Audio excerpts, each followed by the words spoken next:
Welcome back to the Cheer Extreme Instructional series. Today we're going to be working on flyer strength and flyer conditioning in both hill stretch, bow and arrow, and also scorpion and arabesque. Okay, the next thing you're going to do is you're going to have a person, you're going to sit down in a straddle. Your legs are going to be out very wide. You're going to put your hands right in by your body right here. You're just going to do flutters. Everybody's done flutters for jumps over the years, but what I really want you to focus on is making big circles to the back and not leaning back like this when you do it, okay? She's going to do like 3 on each side, and that usually will create a cramp. So when you have a cramp, you're doing it right. Do 3 to 5, and then you're going to stretch down the middle to get rid of that cramp and make really stretch, and then you'll do it again.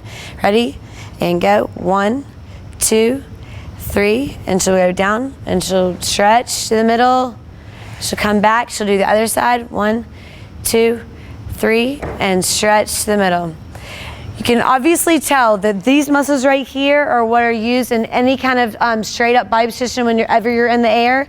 So when she's doing this, it's really helping build that muscle in a different way from just standing up and doing it. It really helps. Now, if you want the extra little bit, you put both hands in the middle and you try to do both legs at the same time. Give that a shot. It's really hard. 1, 2, 3, and then she'll stretch down in the middle.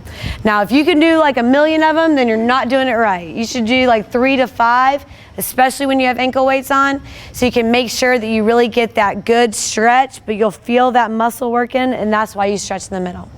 Now Molly is going to be laying down on her stomach because now we're working on the conditioning for a scorpion, arabesque, or scale. She's going to lay down on the floor. She's going to put her arms out in front of her, and her heels are always going to be touching. Now, if you can come and you can look at her back muscles, when she lifts her legs up, it actually squeezes right there, and you can actually see it flex. And put them back down, and then it's just normal, and then pull them up again. And you can see this like cut right here, and that's exactly what you're trying to do. So what we're gonna do is we're gonna do just arch hold, and you're gonna hold it for about 30 seconds. We're gonna hold it for like 5 right now just to show you the demonstration of it. So she's gonna go and up, 5, 4, 3, 2, and 1, and back down. You're gonna do that for about 30 seconds, okay? Now at the end of that, do that again. At the end of like when you get to like 20, everybody's legs will start to go down a little bit and they'll start to kind of get lazy. So always say whatever number you're gonna go, you can come right down. Whatever number you're gonna go to, when you get at that halfway mark, try to lift them up even more because it'll go back to where it was in the very beginning. Thinking about squeezing your bottom and your back muscles right here. The reason that I say to keep your legs together and your heels together is it's going to create the motion on both sides. It's going to work out instead of just one side and the other. When your feet are apart like this, it only really works like one side at a time, and it kind of gives you that like off feeling when you're in the air. You can also do this with ankle weights on, and that gives you that added pressure, and it's going to help even more. I always say to start like this whenever you do it.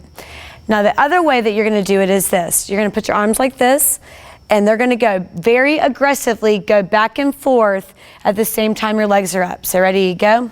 5, 4, 3, 2, and 1. The reason I say be aggressive is because I want your body to feel like it's kind of off the whole time, and you have to squeeze it to keep it in the same spot. Go ahead and face forward like that so you can see that. So our arms are going to go back and forth. Ready, go. Back and forth.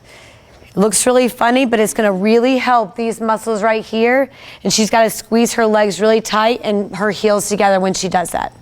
Okay, what you really want to think about when you're doing all these body positions is not just the flexibility part of it, but it's the muscle part, and you really got to work on every single part of your body, but your core is what holds everything in, and really you can lift up with your stomach, and you can lift over, like bend over with your stomach. So she's going to do a hollow body hold, and ready, and up, and she's going to try to hold it as long as she can. 3, 2, 1, and back down.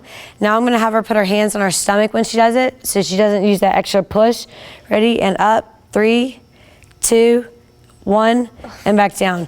It doesn't matter how strong you are or how muscular you are. It is incredibly hard with ankle weights on, but I really want you to focus on using the ankle weights after you've been able to do it without it for a while, because it's going to give you that added pressure. Like right now, if I take these off, it's a lot easier for her to do. Like, she can actually hold it up, but with this 10 pounds of weight right now, it actually creates an even harder and more challenging stretch and hold, but it's going to do a lot more for her stomach muscles.